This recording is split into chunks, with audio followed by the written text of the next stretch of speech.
சரி, okay, start பண்ணலாமா? டே 2. நான் ப்ரௌன் மாஸ்க் மதுரையிலேருந்து புனேக்கு வந்து ஆரஞ்ச் லைஃப் பேராகிளைடிங் ஸ்கூலில் பேராகிளைடிங் கற்றுட்டு இருக்கேன். இன்னைக்கு 2வது நாள். நேற்று மாதிரியே இன்றைக்கும் மார்னிங் 5:30க்குலாம் எந்திரிச்சு ரெடி ஆயாச்சு. நல்லா குளிருது இன்னைக்கு. உனக்கெல்லாம் குளிர் இல்லையா? பட் இந்த குளிர்லையும் நம்ம தங்கவளையல் பாசோன்னா போட்ட இஞ்சி டீயை சுட சுட எடுத்து வாயில் ஃபஸ்ட்டு சிப்பு வைக்கும்போது அந்த டீயை குடிச்சிட்டு நம்மளோட கிளைடரை எடுத்துகிட்டு நம்ம கிளம்பிட்டோம். கிளைடரை பார்த்தோன்னே மறுபடியும் மனசு கஷ்டமாயிருச்சுங்க. நேற்று உங்ககிட்ட புலம்புன அதே விஷயத்த மறுபடியும் இன்றைக்கி புலம்புறேன்னு நினைக்காதீங்க. எதுக்கு அவ்வளோ காஸ்ட்லியாக விற்கிறாங்க? 1.5 லட்சம், அதுவும் ஸ்டார்டிங் ப்ரைஸே 1.5 லட்சம்னா நம்மளாம் எங்கே போய் கிளைடர் வாங்குறது? இப்போது இப்படி நடந்துச்சுன்னா எப்படி இருக்கும்னு கொஞ்சம் இமேஜின் பண்ணி பாருங்களேன். இன்றைக்கி வந்து நான் போய் நல்லா அப்படியே பெர்ஃபார்ம் பண்ணி அப்படியே ஸ்டண்ட்டெல்லாம் பண்ணி அப்படியே சூப்பராக மாசாக பண்ணிகிட்டு இருக்கணுமா? என்னை தூரத்தில் இருந்து யாரோ ஒரு பணக்காரங்க, இந்த தோலா படத்தில் நாகார்ஜுன் மாதிரி யாரோ ஒரு பணக்காரங்க பார்த்து, என்ன இந்த பையன் சூப்பராக பெர்ஃபார்ம் பண்ணுறான், அந்த பையனை கூப்பிடுங்க அப்படின்னு சொல்லி கூப்பிட்டு அப்படியே நான் எனக்கு ஒரு பேராகிளைடர் அப்படியே ஒரு கிஃப்டாக கொடுத்துருணுமா? எப்படி இருக்கும்?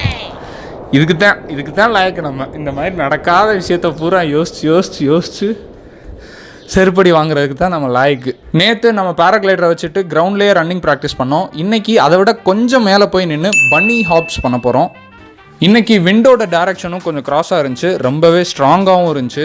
ஸோ கிளைடரை கண்ட்ரோல் பண்ணுறது கொஞ்சம் சேலஞ்சிங்காக இருந்துச்சு. ஒரே ஒரு ஃப்ளைட்டில் மட்டும் என்னை ட்ராக் பண்ணிருச்சு. இது நடக்க தான் செய்யும். இந்த இடத்துல தான் நம்ம அண்டர்ஸ்டாண்ட் பண்ணிக்கணும், இது வந்து ஒரு adventure sport. It's completely normal and natural. சரி, அப்படியே என்னோட ஈவில் மைண்டுக்கு ஒரு சின்ன இன்ட்ரோடக்ஷன் கொடுக்குறேன், அதையும் கேட்டுட்டு போங்க. இன்றைக்கி என்னோட பெர்ஃபார்மன்ஸ் கொஞ்சம் கம்மியாக தான் இருந்துச்சு. பட் நம்ம மைத்ரேயா பையன் இருக்கான்ல, அந்த பைய போஸுக்கு நல்லா பெர்ஃபார்ம் பண்ணிவிட்டான். நான் ஒரு ஃப்ளைட் ஸ்லிப் ஆகிட்டேன், ஒரு வாட்டி ஸ்ட்ராங் வின்னால் என்னை ட்ராக் பண்ணிருச்சு. எல்லாரும் அவனை வேற பாராட்ட ஆரம்பிச்சிட்டாங்க. ஸோ இந்த இடத்துல தான் என்னோட ஈவில் மைண்டை நீங்கள் பார்ப்பீங்க. எனக்கு லைட்டாக பொறாமல் வந்துருச்சு. நானும் மனசுக்குள்ளேயே கருகி பார்த்தேன், ஒரு ஃப்ளைட்டாவது தப்பாக பண்ணுறா, ஒரு ஃப்ளைட்டாவது தப்பாக பண்ணுடான்னு. பட் எல்லா ஃப்ளைட்டையும் கரெக்டாக பண்ணிட்டான். இன்னும் 3 நாள் இருக்குல்ல, ரூமுக்கு போயிட்டு சிமுலேட்டரில் நல்லா ப்ராக்டிஸ் பண்ணிவிட்டு நான் பண்ண மிஸ்டேக்ஸ்லாம் கரெக்ட் பண்ணி இன்னும் 3 நாளில் உன்னை விட நல்லா பெர்ஃபார்ம் பண்ணி காட்டுறேன்னு என் மனசுக்குள்ளே நானே சபதம் எடுத்துகிட்டு ரூமுக்கு வந்தால் நம்ம தங்கவளையல் பாசோன்னா நல்லா கமன்னு சாப்பாடு செஞ்சு வச்சுருக்காரு.